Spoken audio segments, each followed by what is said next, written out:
So here I am in the beautiful Quinta del Lago. I'm with my great friend Brian, who's the director of golf here. And we're going to talk about something that comes up, not just in the professional game, but the amateur game too. And it really disturbs me when I see it happening. And it's the issue of pitch marks and not properly repairing them. You know, we all make them, and sometimes we don't repair them as well as we should. So Brian's going to talk about the evidence when you don't do it right and the consequences. Here we have a scar, which is from a badly repaired pitch mark. That's going to take up to 4 to 6 weeks to repair itself. A properly repaired pitch mark will basically recover with the next cut of the green. And we're going to show you how to repair pitch mark properly. Work around the pitch mark, levering upwards into position till the center is exposed.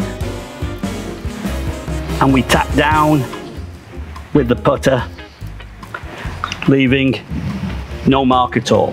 The only thing I'll add to that, Brian, and I was guilty of doing this myself once, playing in the World Match Play final, I was leaning on the putter, and then I left another mark where my putter was. So be careful where you put your putter. If you're putting your putter down, put it down flat to give yourself balance. And then, as Brian says, you work all the way around, pulling up the middle, and then lightly tap down with the putter. Job done.